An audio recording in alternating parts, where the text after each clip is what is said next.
सूरज के धब्बों में बहुत जबरदस्त बदलाव आया है। आने वाले 6 सालों में सूरज के धब्बों में बहुत जबरदस्त बदलाव आने वाला है। तो जब भी सूरज में या सूरज जिस तरह से काम करता है उसके पैटर्न में ऐसे बदलाव होते हैं, तो हमेशा ये पाया गया है कि मानव चेतना में असाधारण बदलाव आता है। लेकिन ये कोई निर्देशित बदलाव नहीं है, ये कोई नियंत्रित बदलाव नहीं है। बदलाव ऐसे होंगे जैसे पूर्णिमा या अमावस्या के दिन। इन दिनों में मनुष्य के अंदर कुछ बदलाव हो रहे हैं। ज्यादातर लोग उस पर ध्यान नहीं देते, लेकिन ऐसा हो रहा है। अगर आप मानसिक रूप से कमजोर होते तो आप इसे स्पष्ट रूप से नोटिस करते। जो लोग किसी वजह से मानसिक तौर पर असंतुलित हैं, वो उस दिन खुद को ज्यादा असंतुलित पाते हैं। तो ऐसा हो रहा है। लेकिन जो लोग ध्यानमय हैं वो और ज्यादा ध्यानमय हो जाएंगे। जो लोग कोमल हैं वो और ज्यादा कोमल हो जाएंगे। जो लोग प्रेममय हैं वो और ज्यादा प्रेममय हो जाएंगे। जो लोग पागल हैं वो और ज्यादा पागल हो जाएंगे। तो ये एक तरह की तीव्रता लाएगा, लेकिन ये दिशा नहीं देता। अगर आप पूरी तरह अपने आसपास की शक्तियों की दया पर हैं, तो आप बहुत अस्थिर होंगे। ऊपर नीचे पूरा समुद्र उठ रहा है, तो आपको लगता है कि इस शरीर में कुछ नहीं हो रहा।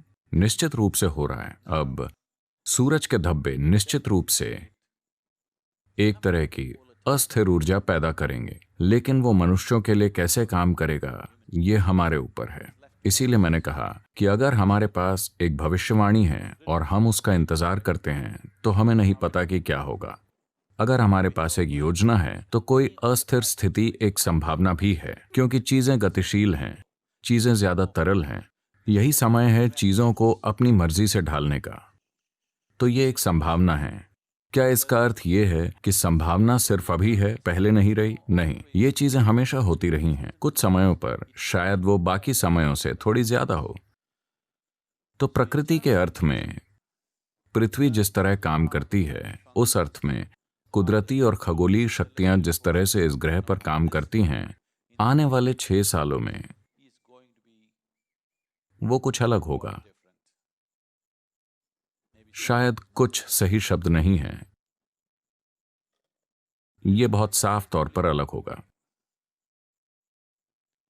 तो अगर हमारे पास इस अस्थिर प्रकृति का लाभ उठाने की योजना हो, अगर हम पर्याप्त लोगों को तैयार करें जिनके पास जरूरी साधना है, जिनके अंदर जरूरी फोकस है, फिर निश्चित रूप से मानव चेतना बाकी समयों के मुकाबले ज्यादा आसानी से ऊपर उठ सकती है। उस तरह से ये कुछ ज्यादा अनुकूल है। लेकिन हमें समझना होगा कि ये कुछ ऐसा है, अगर हवा बहती है, अगर आप इस तरह उड़ें, अगर आपके पास एक हवाई जहाज है और आप हवा की दिशा में उड़ते हैं, तो आप आसानी से उड़ेंगे। मान लीजिए कि आप गलत दिशा में हैं, तो आप क्रैश हो जाएंगे। हवा आपको उड़ाने या क्रैश करने के लिए नहीं बह रही है, ये बस बहती है। लेकिन ये आपके ऊपर है कि आप उसे उड़ने के लिए इस्तेमाल करते हैं या क्रैश होने के लिए। तो अभी सूरज के धब्बे काफी अलग हैं। आने वाले 6 सालों में इसके कारण पृथ्वी के काम करने के तरीके में कुछ स्पष्ट अंतर आएगा। We can rise or we can crash. हम उठ सकते हैं या क्रैश कर सकते हैं। मेरे पास उठने की योजना है, कृपया मेरे साथ चलिए।